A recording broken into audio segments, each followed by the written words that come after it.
بان چاک نہیں کرتے ہیں بلکہ صبر کا دامن تھامتے ہوئے انا للہ و انا الیہ راجعون پڑھتے ہوئے نظر آتے ہیں۔ تو یہ ہے امام عالی مقام کا صبر۔ میں ایک جملہ بولتا ہوں کہ اگر میرا خدا اپنی خدائی میں وحدہ لا شریک ہے تو دعویٰ ہے کہ میرا حسین اپنے صبر میں وحدہ لا شریک ہے۔ اگر میرے خدا کی خدائی کا کوئی جواب نہیں تو دعویٰ ہے کہ میرے حسین کے صبر کا کوئی جواب نہیں۔ امام عالی مقام نے جس قدر صبر کر کے ہمیں دکھایا اس قدر صبر کرنے والا انسانیت کی تاریخ میں ہمیں نظر نہیں آیا کرتا۔ اور امام عالی مقام اس کائنات کی پہلی شخصیت ہے، پہلی شخصیت کہ جن کی پیدائش کے وقت ہی ان کی شہادت کی خبر دے دی گئی۔ بہت سارے لوگ دنیا میں پیدا ہوئے لیکن کائنات میں امام عالی مقام کی شخصیت وہ واحد شخصیت ہے کہ جن کی پیدائش پر ہی ان کے وفات کی خبر دے دی گئی تھی۔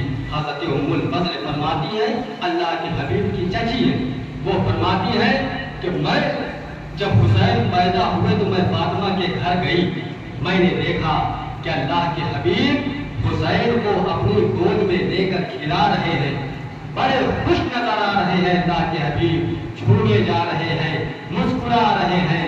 اچانک میں نے سنا کہ کسی کے رونے کی آواز میرے کانوں سے ٹکرا رہی ہے، کوئی رو رہا ہے۔ میں نے پلٹ کر دیکھا تو دیکھا کہ اللہ کے حبیب کی نگاہیں آنسوؤں سے بھری ہوئی تھی، اللہ کے حبیب کی نگاہوں سے آنکھوں سے آنسو بہ رہے تھے۔ میں گھبرا گئی، میں نے عرض کیا یا رسول اللہ یہ کیا ہوا؟ ابھی میں نے آپ کو دیکھا کہ آپ ہنس رہے تھے، ابھی میں نے آپ کو دیکھا کہ آپ مسکرا رہے تھے، آپ کی خوشیوں کا ٹھکانہ نہیں تھا۔ یا رسول اللہ یہ اچانک کیا ہو گیا کہ آپ کی آنکھیں سابق آدم کی برسات کرنے لگی؟ میرے آقا نے فرمایا اے ام الفضل کیا بتاؤ، ادھر میں حسین کو اپنی گود میں لے کر کھلا ہی رہا تھا تو ادھر جبریل نے مجھے لا کے کربلا کی مٹی دے دی اور کہا یا رسول اللہ آپ کا کلمہ پڑھنے والے، آپ کے اسلام پر ایمان رکھنے والے، آپ کے خدا پر ایمان رکھنے والے آپ کے اس رفت جگر کو کربلا کی تپتی ہوئی دھرتی پر شہید کر دیا۔ یہ ہے امام عالی مقام کہ ابھی پیدا ہوئے ہیں اور ادھر ان کی شہادت کی خبر دے دی گئی۔ جامع ترمذی کی روایت ہے، حضرت ام سلمہ فرماتی ہے، ام المومنین فرماتی ہے کہ اس مٹی کو اللہ کے حبیب نے مجھے دے دیا اور کہا کہ اے ام سلمہ اس مٹی کو اپنے پاس رکھنا اور جس دن یہ مٹی خون بن جائے گی تو اس دن سمجھ لینا کہ میرا حسین شہید ہو گیا۔ حضرت ام سلمہ فرماتی ہے کہ میں نے اس مٹی کو ایک شیشی میں رکھ لیا، 3 ہجری کا واقعہ تھا، اللہ کے حبیب نے انہیں مٹی دی، کہا کہ اسے اپنے پاس رکھ لینا۔ ام سلمہ نے اس مٹی کو ایک شیشی میں محفوظ کر لیا۔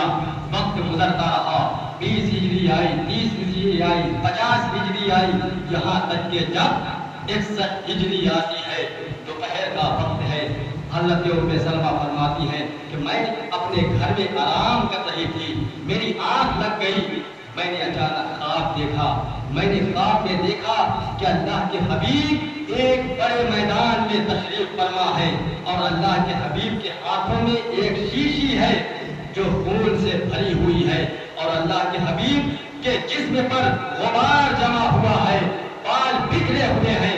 میں گھبرا گئی، یا رسول اللہ اس قدر آپ غمگین کیوں نظر آ رہے ہیں؟ یا رسول اللہ یہ آپ کے ہاتھوں میں شیشی کیسی ہے، اس میں کیا ہے؟ آقا نے فرمایا اے ام سلمہ کیا بتاؤ، میں آج صبح سے میدان کربلا میں موجود تھا اور اس چھوٹی سی شیشی میں آج کربلا میں شہید ہونے والے کا خون جمع کر رہا ہوں۔ آؤ فرمایا اے ام سلمہ جاؤ دیکھو کربلا کے میدان میں آج میرے حسین کو شہید کر دیا گیا۔ حضرت ام سلمہ فرماتی ہیں میں گھبرا گئی، میں اٹھی میں نے اس شیشی کو نکالا جو میں نے تقریباً 57 سال پہلے محفوظ رکھا تھا. میں نے اس شیشی کو نکالا, میں نے دیکھا تو واقعی وہ مٹی جو میں نے اس شیشی میں رکھی تھی, فرماتے ہیں میں نے دیکھا کہ وہ مٹی خون میں تبدیل ہو چکی تھی. میں سمجھ گئی کہ اللہ کے حبیب نے جو پیشن گوئی فرمائی تھی وہ سچ ہے. بے شک آج کربلا کے میدان میں امام عالی مقام کو شہید کر دیا گیا. تو یہ ہے امام عالی مقام کہ امام عالی مقام جس دن سے پیدا ہوئے ہیں اس دن سے لے کر شہادت کے وقت تک ہر شخص کو, تمام صحابہ کو, یہاں تک کہ اللہ کے حبیب کو, چھوٹے چھوٹے بچے کو, مدینہ کے ہر شخص کو معلوم تھا کہ ایک وقت آئے گا امام عالی مقام کو کربلا کی تپتی ہوئی دھرتی پر شہید کر دیا جائے. امام عالی مقام کی واحد شخصیت ہے کہ جن کی پیدائش کے وقت ہی سے سارا واقعہ تمام مدینہ والے جانتے تھے کہ انہیں شہید کر دیا جائے گا. اچھا, اب وقت گزرتا گیا, اللہ کے حبیب پیدا ہوئے, وقت گزرتا رہا, خلفائے راشدین کا زمانہ ختم ہوا, حضرت ابو بکر کا دور آیا, ان کے بعد حضرت عمر خلیفہ بنائے گئے, ان کے بعد حضرت عثمان غنی خلیفہ بنائے گئے, ان کے بعد حضرت علی شیر خدا خلیفہ بنائے گئے, ان کے بعد حضرت حسن خلیفہ بنائے گئے. حضرت حسن کی خلافت کے بعد جب ان کا وقت ختم ہوا تو امیر معاویہ کا دور آتا ہے. پھر وہاں سے ایک وقت آیا کہ یزید جیسا ناپاک شخص اسلام کے مقدس تخت پر بیٹھ جایا کرتا ہے, خلافت کی مسند پر بیٹھ گیا.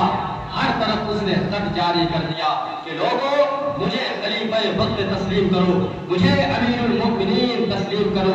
جب اس کا یہ خط مدینہ آیا, امام حسین کے پاس پہنچا تو شیر خدا کے شیر نے مسترد کر دیا یزید کی بات کو, فرمایا سب کچھ ہو سکتا ہے لیکن حسین کا ہاتھ یزید کے ہاتھ میں نہیں جا سکتا. سب کچھ ہو سکتا ہے, حسین اپنا گھر لٹا سکتا ہے, اپنی گردن کٹا سکتا ہے, لیکن حسین کا پاک ہاتھ یزید کے ناپاک ہاتھ میں نہیں جا سکتا. پھر اب ایک وقت آتا ہے, ایک وقت آیا کہ امام حسین پر اس قدر پریشر ڈالا جانے لگا, اس قدر دباؤ ڈالا جانے لگا کہ امام عالی مقام مدینہ چھوڑنے پر مجبور ہو جایا کرتے ہیں. رات کے سناٹے میں مدینہ سے مکہ کے لیے روانہ ہوئے, نانا جان کی قبر پر حاضر ہوئے. نانا جان, آج آپ کا حسین مدینہ چھوڑ کر جا رہا ہے. نانا جان, وہی حسین کہ تمام لوگوں سے زیادہ آپ جس سے محبت کرتے تھے, میں وہی حسین ہوں. نانا جان, وہی حسین کہ جب آپ نماز میں ہوتے میں آپ کی پشت پر سوار ہوتا تھا تو آپ سجدے کو لمبا کر دیا کرتے تھے کہ کہیں میرے حسین کو تکلیف نہ ہو جائے. نانا جان, وہی حسین کہ مدینہ کی گلیوں میں جب کوئی بچہ ہوتا تھا تو آپ تڑپ جایا کرتے تھے کہ لوگوں معلوم کرو کہیں میرا حسین تو نہیں رو رہا ہے. نانا جان, آج آپ کا حسین مدینہ چھوڑنے پر مجبور ہے, لیکن نانا جان, نانا جان, آپ مکہ چھوڑ کر مدینہ آئے تھے تب بھی اسلام کی حفاظت کے لیے آئے تھے, اور آج آپ کا حسین مدینہ چھوڑ کر مکہ جا رہا ہے تب بھی اسلام کی حفاظت کے لیے جا رہا ہے. اپنی خوشی سے نہیں, کسی اور مقصد کے لیے نہیں, بلکہ اگر حسین اپنا گھر چھوڑ رہا ہے, اپنا شہر چھوڑ رہا ہے تو نانا جان صرف اسلام کی حفاظت کے لیے چھوڑ رہا. ایک وقت آیا کہ رات کے سناٹے میں امام عالی مقام مدینہ سے نکل جاتے ہیں, مکہ پہنچے, مکہ سے کوفہ کے لیے روانہ ہوئے. وہاں سے جب راستے میں ایک میدان آتا ہے, ریگستان آتا ہے, تو وہاں 2 محرم کو امام عالی مقام کے قافلے کو روک لیا جاتا ہے. برابر مطالبہ ہوتا رہا کہ حسین یزید کے ہاتھ پر بیعت کر لو, یزید کو خلیفہ مان لو. ہر مرتبہ امام پاک نے برجستہ یہی جواب دیا کہ سب کچھ ہو سکتا ہے لیکن حسین کا ہاتھ یزید کے ہاتھ میں نہیں جا سکتا. یہاں تک کہ 3 محرم گزری, 4 محرم گزری, 5 محرم گزری, 7 محرم کی تاریخ آتی ہے, امام عالی مقام پر پانی بند کر دیا گیا کہ لوگوں خبردار خبردار, سب پانی پیے, لیکن حسین اور ان کے گھر والے پانی کا ایک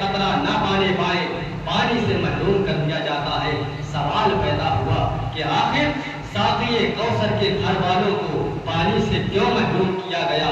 آخر اس قدر اہل بیت پر ظلم و ستم کے پہاڑ کیوں توڑے جا رہے ہیں؟ کیا وجہ ہے کہ ان چاند سے زیادہ خوبصورت چہروں پر ظلم و ستم کے غبار ڈالے جا رہے ہیں؟ کیا ان پر اس قدر ظلم کیا جا رہا ہے کہ انہیں پانی کے ایک ایک قطرے سے محروم کیا جا رہا ہے؟ تو حضرات گرامی، اس کا جواب صرف یہ ہے کہ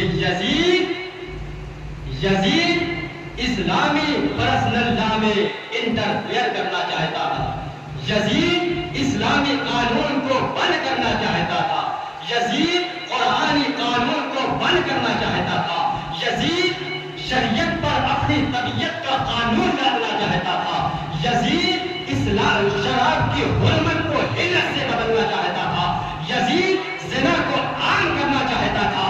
امام عالی مقام نے فرمایا، یزید تو پانی تو بند کر سکتا ہے، لیکن قسم ہے حسین سے حقانیت کا پانی ہرگز نہیں چھین سکتا ہے۔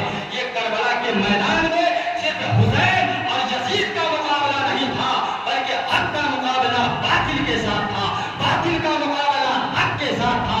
اگر آپ حسین میں دیکھیں گے تو آپ کو حق نظر آئے گا، یزید میں دیکھیں گے تو آپ کو باطل نظر آئے گا، حسین میں دیکھیں گے تو آپ کو صبر نظر آئے گا، یزید میں دیکھیں گے تو آپ کو ظلم نظر آئے گا، حسین میں دیکھیں گے تو آپ کو سربری نظر آئے گی، یزید میں دیکھیں گے تو آپ کو بدتری نظر آئے گی۔ امام پاک نے پانی سے محروم رہنا گوارا کر لیا، لیکن یزید کے ہاتھ پر اپنا ہاتھ دینا گوارا نہیں کیا۔ 7 محرم آئی، پانی بند کر دیا گیا، 8 محرم آئی، 9 محرم آئی، 10ویں کی رات آ جایا کرتی ہے۔ امام پاک اور ان کے قافلے والے رات بھر خدا کی عبادت کرتے ہیں۔ سب جانتے ہیں کہ صبح ہمیں کربلا کے اسی میدان میں ذبح کر دیا جائے گا۔ سب جانتے ہیں کہ کربلا کے میدان میں اسی صبح ہمارا خاندان گزار دیا جائے گا۔ 10 تاریخ آتی ہے، 10ویں کی محرم عاشورہ کا دن آ جایا کرتا ہے۔ ارے یہ عاشورہ کا دن یہ کوئی معمولی دن نہیں ہے، بلکہ یہ دن ایسا ہے کہ دنیا کے بڑے بڑے واقعات اسی تاریخ کو رونما ہوئے ہیں۔ حضرت آدم کی دعا قبول ہوئی، یہی 10 محرم کی تاریخ تھی۔ حضرت آدم کی توبہ قبول ہوئی، یہی 10 محرم کی تاریخ تھی۔ حضرت موسیٰ کی قوم نے فرعون کے ظلم سے رہائی حاصل کی، یہی 10 محرم کی تاریخ تھی۔ حضرت یونس 40 دن کے بعد مچھلی کے پیٹ سے باہر آئے تھے، یہی 10 محرم کی تاریخ تھی۔ حضرت نوح کی کشتی جو طوفان سے باہر ہوئی تھی، یہی 10 محرم کی تاریخ تھی۔ لیکن اللہ آج کربلا کے میدان میں اسی 10 تاریخ کو، جس تاریخ کو جناب آدم کی دعا قبول ہوئی تھی، اسی 10 تاریخ کو جس تاریخ کو جناب آدم پیدا کیے گئے تھے، آج اسی 10 تاریخ کو مصطفیٰ کے گھر والوں کو کربلا کے میدان میں ذبح کر دیا جائے گا۔ اسی 10 تاریخ کو جس تاریخ کو جناب یونس نے مچھلی کے پیٹ سے رہائی حاصل کی تھی، آج اسی 10 تاریخ کو کربلا کے میدان میں جناب سجاد کے پیروں میں بیڑیاں پہنا دی جائیں گی۔ اسی 10 تاریخ کو جس تاریخ کو جناب موسیٰ کی قوم نے فرعون کے ظلم سے رہائی حاصل کی تھی، آج کربلا کے میدان میں اسی 10 تاریخ کو جناب سکینہ کو ان کے باپ سے دور کر دیا جائے گا۔ یہ تاریخ بہت اہم تھی، لیکن شہدائے کربلا کے خون نے اس تاریخ کو اور بھی مقدس بنا دیا۔ 10 تاریخ آتی ہے، تبل جنگ بجا دیا جاتا ہے، جنگ شروع ہو جایا کرتی ہے۔ ایک حسینی جا رہا ہے، ایک یزیدی آ رہا ہے۔ حسینی اس یزیدی کا مقابلہ کرتا ہے، اسے جہنم بھیجتا ہے اور خود اسلام پر اپنی جان نچھاور کر کے شہید ہو جایا کرتا ہے۔ اسی طرح چلتا رہا، ظہر کا وقت ہو گیا اور وقت گزرتا رہا، تمام لوگ ایک کر کے اسلام پر اپنی جان نچھاور کرتے رہے۔ اب ایک وقت آیا کہ 18-19 سال کا نوجوان سامنے کھڑا ہے امام حسین کے اور جنگ میں جانے کی اجازت مانگ رہا ہے۔ یہ کون ہے؟ یہ نوجوان کون ہے؟ یہ کوئی عام نوجوان نہیں، بلکہ یہ ہم شفیع پیغمبر حضرت سیدنا علی اکبر ہیں، جو اپنے باپ حسین سے جنگ میں جانے کی اجازت مانگ رہے ہیں۔ ابا جان مجھے بھی جنگ میں جانے کی اجازت دے دیجئے۔ ابا جان میرے بھائی شہید ہو چکے ہیں، میرے چچا ایک ایک کر کے اسلام پر اپنی اپنی جان نچھاور کر چکے ہیں، ابا جان مجھے بھی اسلام پر اپنی جان نچھاور کرنے کی اجازت دے دیجیے۔ آپ ذرا غور کریں، آپ کی اولاد والے ہیں، آپ کی بچے والے ہیں، اگر وہ آپ کا بچہ آپ کی نگاہوں کے سامنے قتل ہونے کی اجازت آپ سے مانگے تو آپ کے دل پر کیا گزرے گی؟ ایک بجلی گر جائے گی دل پر۔ لیکن قربان جاؤں امام عالی مقام نے اپنے لخت جگر کو سینے سے لگایا۔ اچھا ایک بات اور کہ اس روئے زمین پر ایک وقت ایسا بھی آ چکا کہ ایک باپ نے اپنے بیٹے سے اجازت مانگی تھی، یا بنیا انی ارا فی المنام انی اصبحک فانظر ماذا تری، اے میرے لخت جگر میں نے خواب میں دیکھا کہ میں تجھے ذبح کر رہا ہوں، اب بتا تیری کیا رائے ہے؟ تو ذبح ہونا چاہتا ہے یا ذبح نہیں ہونا چاہتا؟ یہ اجازت مانگنے والے باپ کون ہے؟ یہ حضرت ابراہیم ہے، اور جس سے اجازت مانگی جا رہی ہے یہ ان کے بیٹے اسماعیل ہے۔ باپ نبی، بیٹا نبی، ادھر باپ اجازت مانگ رہا ہے بیٹے سے اور بیٹا اجازت دے رہا ہے اپنے باپ کو۔ لیکن ذرا آئیے کربلا کے میدان میں دیکھو، ادھر کے حضرت ابراہیم باپ ہے، اپنے بیٹے سے قربانی کی اجازت مانگ رہے ہیں، لیکن کربلا کے میدان میں باپ اپنے بیٹے سے اجازت نہیں مانگ رہا ہے بلکہ بیٹا خود اپنے باپ سے قربان ہونے کی اجازت مانگ رہا ہے۔ ادھر حضرت ابراہیم نے اپنی نگاہوں میں پٹی باندھ لی تھی، لیکن کربلا کے میدان میں امام علی مقام اپنی نگاہوں پر پٹی نہیں باندھ رہے ہیں بلکہ اپنے بیٹے کا تڑپڑاتا ہوا جسم اپنی نگاہوں سے دیکھ رہے ہیں۔ ادھر باپ تھا ادھر بھی باپ ہے، لیکن معاملہ ذرا سا الٹا ہے۔ امام علی مقام نے سینے سے لگایا، اجازت دے دی، بیٹا جاؤ اسلام پر اپنی جان نچھاور کر دو۔ ایک وقت آتا ہے وہ شیر خدا کا شیر اسلام پر لڑتے لڑتے لڑتے لڑتے اپنی جان نچھاور کر دیتا ہے۔ کب تک لڑتا؟ 3 دن کی بھوک پیاس ہے، عرب کا چلچلاتا ہوا ریگستان ہے، سورج بھی آگ برسا رہا ہے، زمین بھی شعلے اڑ رہی ہے۔ شیر خدا کا شیر لڑتے لڑتے ایک وقت آیا، آواز لگائی، یا ابتا ادرکنی، ابا جان میری خبر لیجئے، آپ کا لخت جگر اسلام پر اپنی جان نچھاور کر رہا ہے۔ امام علی مقام اس درد بھری آواز کو سنتے ہیں، بیٹے کے پاس پہنچتے ہیں، اسے گود میں لیا اور آنکھوں سے آنکھیں ملتی ہے، حضرت علی اکبر کی روح پرواز کر جاتی ہے۔ انا للہ و انا الیہ راجعون، یہ شیر خدا کا شیر بھی اسلام کے درخت کو اپنے خون سے سیراب کر دیتا ہے۔ اب ان کے بعد حضرت علی اصغر بھی شہید ہو جاتے ہیں، حضرت عباس بھی شہید ہو جاتے ہیں۔ وقت نہیں ہے ورنہ میں تفصیل سے بتاتا۔ اب حضرت عباس کی شہادت کے بعد جب تمام لوگ شہید ہو گئے تب ایک وقت آیا کہ امام عالی مقام حضرت سیدنا امام حسین یزیدیوں کے سامنے کھڑے ہو جاتے ہیں۔ خطبہ دیا آپ نے، ہے یزیدیوں، ذرا پہچانو میں کون ہوں، ذرا پہچانو تم کس کے خون کے پیاسے ہو۔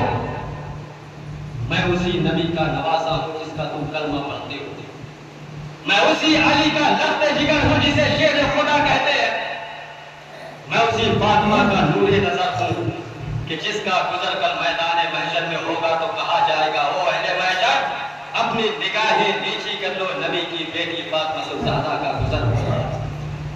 اے لوگوں بتاؤ، کیا تم نے کبھی مجھے کسی فرض کو چھوڑتے ہوئے دیکھا؟ یزیدیوں نے کہا نہیں۔ آپ نے فرمایا کہ یہ بتاؤ، کیا تم نے کبھی مجھے میرے نانا کی سنت کی مخالفت کرتے ہوئے دیکھا؟ آواز آئی نہیں۔ یہ بتاؤ، کیا تم نے مجھے کبھی جھوٹ بولتے ہوئے دیکھا، کبھی دھوکہ دیتے ہوئے دیکھا، کیا کبھی امانت میں خیانت کرتے ہوئے دیکھا؟ آواز آئی نہیں۔ سب مان رہے ہیں کہ حسین نہ کبھی جھوٹ بولتے، نہ کسی فرض کو چھوڑتے، نہ کسی سنت کو چھوڑتے، نہ کبھی دھوکہ دیتے ہیں، نہ کبھی امانت میں خیانت کرتے ہیں۔ ایک سوال پیدا ہوا، اے امام پاک، اے میرے آقا، یزیدی آپ کو جانتے تھے کہ آپ کون ہیں، یزیدی خوب پہچانتے تھے کہ آپ کون ہیں، لیکن اس کے باوجود آپ ان کے سامنے اپنا حسب و نسب کیوں بیان کر رہے ہیں؟ آپ کیوں انہیں اپنے بارے میں بتا رہے ہیں کہ مجھے پہچانو مجھے پہچانو، حالانکہ تمام یزیدی جانتے تھے کہ آپ کون ہیں؟ امام پاک جواب دیں گے، سنو ذرا تاریخ کو پلٹو، ذرا اس وقت کو یاد کرو جب میرے نانا نے پہلی مرتبہ اعلان نبوت فرمایا تھا۔ میرے نانا نے کیا کہا؟ اے لوگوں یہ بتاؤ کہ اگر میں تم سے کہوں کہ اس پہاڑ کے پیچھے ایک لشکر آ رہا ہے جو تم پر حملہ کرنے والا ہے، تو کیا بغیر دیکھے تم میری بات کو مان لو گے؟ تو مکہ والوں نے کہا تھا کہ ہاں ہم آپ کی بات کو مان لیں۔ آقا نے فرمایا تھا کیوں مان لو گے؟ تم نے تو دیکھا بھی نہیں کہ اس پہاڑ کے پیچھے لشکر ہے یا نہیں، کیسے مان لو گے؟ تو لوگوں نے کہا تھا اس لیے کہ ماں جربنا علیک کذبا، ہم اس وجہ سے آپ کی بات کو مان لیں گے کیونکہ آپ کو ہم نے زندگی بھر دیکھا ہے اور آپ نے کبھی جھوٹ نہیں بولا۔ تو آقا نے کیا فرمایا تھا؟ اے لوگوں جس طرح میرے کہنے پر پہاڑ کے پیچھے لشکر کا ہونا مان رہے ہو، اسی طرح میرے کہے پر بغیر دیکھے یہ بھی مان لو کہ تمہارا رب ایک اللہ ہے۔ تو کیا ہوا کہ ان لوگوں نے جھٹلا دیا؟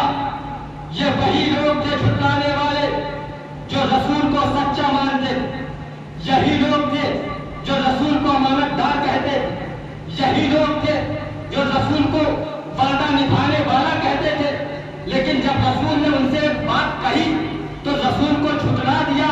تو امام پاک فرماتے ہیں لوگوں میں جانتا ہوں کہ یزیدی مجھے اچھی طریقے سے جانتے تھے، لیکن میں نے اپنا تعارف ان کے سامنے اس وجہ سے کرایا تاکہ جب تاریخ لکھنے والا کل لکھے کہ رسول کو ان لوگوں نے جھٹلایا جو رسول کو سچا کہتے تھے، رسول کو ان لوگوں نے جھٹلایا جو رسول کو امانت دار کہتے تھے، رسول کو ان لوگوں نے جھٹلایا جو رسول کو صادق الوعد والامین کہتے تھے، تو ساتھ ساتھ تاریخ لکھنے والا یہ بھی لکھے کہ حسین کو ان لوگوں نے شہید کیا جو حسین کو سچا کہتے تھے، حسین کو ان لوگوں نے شہید کیا جو حسین کو امانت دار کہتے تھے، حسین کو ان لوگوں نے شہید کیا جو حسین کو اپنے نانا کی سنت پر عمل کرنے والا کہتے تھے۔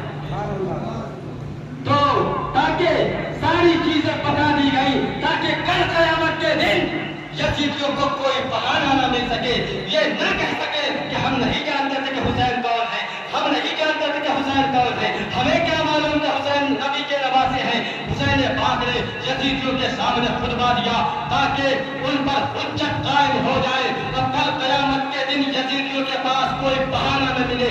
امام پاک نے خطبہ دینے کے بعد انہیں للکارا، آؤ میرے مقابلے میں، کون ہے میرا مقابلہ کرنے والا؟ تاریخ بتاتی ہے ایک یزیدی آیا، کسی نے دیکھا نہ دیکھا کر گیا، دوسرا آیا کسی نے دیکھا نہ دیکھا کر گیا، 10 یزیدی آئے، 15 20 جب انہوں نے سمجھا کہ ایک کر کے مقابلہ نہیں ہو سکتا تو جماعت کر کے آنے لگے، گروہ بنا کر آنے لگے، امام پاک پر حملہ کر رہے ہیں۔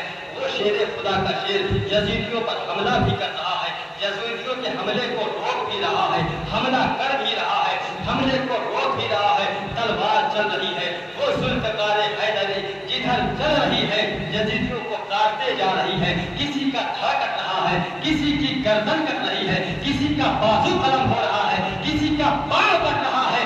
تاریخ بتاتی ہے، سیر و اعلام النبلاء اٹھا کر دیکھے، تہذیب الکمال اٹھا کر دیکھے، تاریخ الاسلام اٹھا کر دیکھے، تمام کتابوں میں بے اتفاق لکھا کہ امام علی مقام یزیدیوں پر ایسے حملہ کرتے تھے جیسے شیر بکریوں کے ذرا پر حملہ کرتا ہے، اور امام پاک کو دیکھ کر یزیدی ایسے بھاگا کرتے تھے جیسے بکریاں شیر کو دیکھ کر بھاگا کرتی ہیں۔ وہ امام پاک جدھر حملہ کر رہا ہے یزیدیوں کو گاجر مولی کی طرح کاٹتا جا رہا ہے، وہ ذوالفقار حیدری چل رہی ہے، یزیدیوں کو کاٹ رہی ہے، یزیدیوں کو کاٹ رہی ہے، ایک کفران برپا ہو جاتا ہے، ارے روکو حسین کو، روکو حسین کو، اگر یہ تلوار نہیں رکی تو سب کی بیویاں بیوہ ہو جائیں گی، سب کے بچے یتیم ہو جائیں گے، حسین کی تلوار کو روکو۔ لیکن اب سوال پیدا ہوا یزیدیوں کے سامنے ایک سوال پیدا ہو گیا کہ آخر کس میں ہمت ہے کہ اس تلوار کا مقابلہ کرے،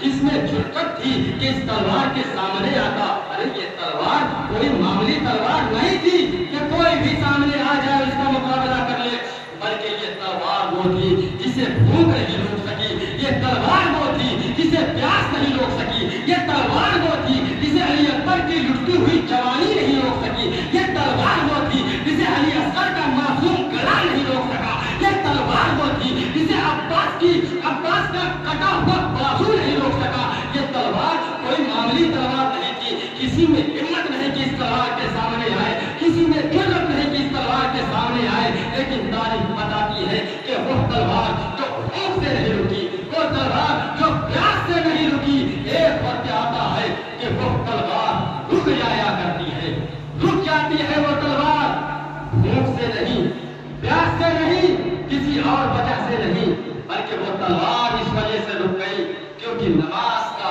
وقت ہو چکا، عصر کی نماز کا وقت ہے۔ امام پاک نے گھوڑا روک دیا اور چاہا کہ آخری مرتبہ اپنے خدا کی بارگاہ میں سجدہ کر لیا جائے، گھوڑے سے اترے، زمین پر گئے، خدا کی بارگاہ میں سجدے کے لیے جھکے۔ ایک یزیدی نے سمجھا کہ بہترین موقع، اگر یہ شخص سجدے سے اٹھ گیا تو پھر ہمیں کاٹے گا، لہذا اسے اٹھنے نہ دیا جائے۔ شبر دل جوشن نامی ایک بدبخت آتا ہے اور امام پاک کے گلے پر پیچھے سے ایسا وار کرتا ہے کہ سر مبارک تن مبارک سے جدا ہو جایا کرتا ہے۔ انا للہ و انا الیہ راجعون۔ امام عالی مقام نے بھی اسلام پر اپنی جان نچھاور کی۔ اب سوال پیدا ہوا کہ آخر یہ کربلا کا جو واقعہ پیش آیا، ہر چیز کی کوئی نہ کوئی وجہ ہوتی ہے، یہ کربلا کا جو واقعہ پیش آیا اس کی وجہ کیا تھی؟ کیوں امام پاک کو ان کے خاندان والوں کے ساتھ شہید کیا گیا؟ کیوں شہید کیا گیا؟ تو حضرات گرامی، اس کی وجہ صرف اور صرف امام حسین کا ہاتھ تھا۔ شروع سے مدینہ سے کہا جاتا رہا حسین یزید کے ہاتھ پر ہاتھ دے دو، یزید کے ہاتھ پر بیعت کر لو۔ ہر مرتبہ امام پاک نے فرمایا سب کچھ ہو سکتا ہے لیکن حسین کا ہاتھ یزید کے ہاتھ میں نہیں جائے گا۔ اسی ہاتھ کی وجہ سے امام پاک کا خاندان شہید کیا۔ لیکن پھر سوال پیدا ہوا، ہم پوچھتے ہیں اے امام پاک، اے میرے آقا، آپ اگر یزید کے ہاتھ پر ہاتھ دے دیتے تو آپ کا خاندان تباہ ہونے سے بچ جاتا، خاندان نبوت لٹنے سے بچ جاتا، آپ نے یزید کے ہاتھ پر ہاتھ کیوں نہیں دے دیا؟ کوئی بھی آدمی سوال ذہن میں آ سکتا ہے کہ آخر اگر صرف بیعت کر لینے کی وجہ سے امام حسین بچ جاتے تو امام حسین نے بیعت کیوں نہیں کر لی، کیوں اپنے خاندان کو کٹوا دیا؟ تو حضرات گرامی اس کا جواب سنیں۔ ہمارے خواجہ ہند کے راجا فرماتے ہیں شاہ است حسین، بادشاہ است حسین، دین است حسین، دین پناہ است حسین۔ جانتے ہو کہ یہ حسین کون ہے؟ حسین دین شاہ کا نام، حسین بادشاہ کا نام ہے، اور اتنا ہی نہیں بلکہ دین است حسین، حسین دین کا نام، حسین دین کا نام۔ تو دین میں نماز بھی ہے، دین میں زکات بھی ہے، دین میں حج بھی ہے، دین میں روزہ بھی ہے، دین میں قرآن بھی ہے، دین میں صداقت بھی ہے، دین میں عدالت بھی ہے، دین میں شریعت بھی ہے۔ تو حسین نام ہے دین کا، اب دین نام ہے حسین کا، تو معلوم ہوا کہ حسین کا ہاتھ صرف حسین کا ہاتھ نہیں تھا بلکہ حسین کا ہاتھ دین کا ہاتھ تھا، حسین کا ہاتھ شریعت کا ہاتھ تھا، حسین کا ہاتھ طریقت کا ہاتھ تھا۔ میدان کربلا میں میرا حسین اپنے ہاتھ کی حفاظت نہیں کر رہا تھا بلکہ دین کے ہاتھ کی حفاظت کر رہا تھا، شریعت کے ہاتھ کی حفاظت کر رہا تھا، عدالت و شجاعت کے ہاتھ کی حفاظت کر رہا تھا، نماز و روزہ حج و زکات کے ہاتھ کی حفاظت کر رہا تھا۔ امام پاک نے اپنے گردن دے دی لیکن یزید کے ہاتھ پر ہاتھ نہیں دیا، اس لیے کہ حقا کے بنائے لا الہ اصل حسین، اس لیے کہ لا الہ الا اللہ کی بنیاد ہے امام حسین۔ اگر امام حسین کا ہاتھ یزید کے ہاتھ میں چلا جاتا تو لا الہ الا اللہ کی بنیاد اکھڑ جاتی، اور لا الہ الا اللہ کی بنیاد اکھڑ جاتی تو روئے زمین پر کوئی بھی خدا کا نام لینے والا باقی نہ رہتا۔ حقا کے بنائے لا الہ اصل حسین، اس لیے حسین پاک نے سرداد ندا دست در دست یزید، سر تو دے دیا لیکن یزید کے ہاتھ پر اپنا ہاتھ نہیں دیا، اس لیے کہ لا الہ الا اللہ کی بنیاد ہے امام حسین۔ امام حسین اپنے ہاتھ کی حفاظت نہیں بلکہ لا الہ الا اللہ کی حفاظت کرنے کے لیے گئے۔ بس آخری سوال، آخری بات، پھر یہاں سوال پیدا ہو سکتا کہ اگر امام حسین کے ہاتھ کی وجہ سے یہ سارا معاملہ پیش آیا، صرف بیعت کی وجہ سے یہ سارا معاملہ پیش آیا، تو یزیدیوں نے امام حسین کی شہادت کے بعد ان کا ہاتھ کیوں نہیں کاٹ لیا؟ گردن کاٹ لی لیکن ہاتھ کو انہوں نے ہاتھ نہیں لگایا، جس میں اقدس پر گھوڑے دوڑائے گئے، لیکن امام پاک نے اپنی زندگی میں جس ہاتھ کی حفاظت کی، شہادت کے بعد بھی یزید ہی اس ہاتھ کو نہیں کاٹ سکے، وہ ہاتھ اسی طریقے سے محفوظ۔ یزیدی چاہتے تو حسین پاک کی شہادت کے بعد ان کا ہاتھ کاٹ لیتے، یزید کے ہاتھ پر دے دیتے، گردن نہ کاٹتے، ہاتھ کاٹ لیتے۔ کیا یزید حسین نے زندگی میں بیعت نہیں کی تھی؟ لے ان کی شہادت کے بعد بیعت لے، شہادت کے بعد ہاتھ پر ہاتھ لے لے، بیعت لے لے، لیکن وہ ایسا نہیں کر سکے۔ کیوں؟ اس وجہ سے کہ میرا خدا میرے حسین کے ہاتھ کی حفاظت کر رہا تھا۔ ارے جو خدا حسین کے ہاتھ کی حفاظت مدینے میں کر رہا تھا، جو خدا حسین کے ہاتھ کی حفاظت مکے میں کر رہا تھا، جو خدا حسین کے ہاتھ کی حفاظت سر کٹنے سے پہلے کر رہا تھا، وہی خدا حسین کے ہاتھ کی حفاظت سر کٹنے کے بعد بھی کر رہا ہے۔ ذہنوں پر پہلا بیٹھا دیا کہ لوگوں خبردار خبردار، میرے حسین نے ہاتھ دینے سے انکار کیا تھا، لہٰذا ان کی شہادت کے بعد تم اس کی گردن کو کاٹ دو، لیکن اس کے ہاتھ کی حفاظت اب میرے ذمہ پر ہے، میں اس کے ہاتھ کو لے کر دے گا۔ امام پاک کا ہاتھ کٹ گیا، امام پاک کی گردن کٹ گئی، گھر لٹ گیا، لیکن امام پاک نے اسلام کی حرمت کو پامال نہیں ہونے دیا۔ ہمیں ایک سبق دیا کہ لوگوں سب کچھ ہو جائے، سب کچھ ہو جائے، گھر لٹ جائے، تباہ ہو جائے، خاندان برباد ہو جائے، لیکن ہر حال میں ظالم کے سامنے ہمیشہ حق کو حق کہنا، باطل کو باطل کہنا، حلال کو حلال کہنا، حرام کو حرام کہنا۔ امام پاک نے گردن کٹوا دی لیکن اسلام کی گردن پر تلوار نہیں چلنے دیا، گھر لٹوا لیا لیکن اسلام کی حرمت کو پامال نہیں ہونے دیا، خاندان کو تباہ کروا لیا لیکن اسلام کی عظمت پر آنچ نہیں ہوئی۔ جو دہکتی آگ کے شعلوں پہ سویا وہ حسین، جس نے اپنے خون سے عالم کو دھویا وہ حسین، جو جمع بیٹے کی میت پر نہ رویا وہ حسین، جس نے سب کچھ کھو کے پھر بھی کچھ نہ کھویا وہ حسین، مرتبہ اسلام کا جس نے دوبارہ کر دیا، خون نے جس کے دو عالم میں اجالا کر دیا۔ اللہ تعالیٰ سے دعا ہے کہ اللہ تعالیٰ ہمیں امام عالی مقام کے دیے ہوئے سبق کو یاد رکھنے کی توفیق عطا فرمائے۔ صرف زبان سے رسمی طور پر حسین پاک کا نام لینا کافی نہیں، بلکہ اصل مشن، اصل مقصد یہ ہونا چاہیے کہ ہمارے اندر حسینی کردار شامل ہو جائے۔ ہم زبانی طور پر امام حسین کا نعرہ لگائیں ٹھیک ہے، لیکن اس سے کہیں زیادہ ضروری یہ ہے کہ ہمارے کردار سے حسینیت جھلکنی چاہیے، ہم حسین پاک کے کردار کا مظہر بنے، تب امام پاک ہم سے خوش ہوں گے، امام پاک کے نانا ہم سے خوش ہوں گے اور ہمارا خدا ہم سے راضی اللہ تعالیٰ سے دعا ہے کہ ہمیں حسین پاک کے نقش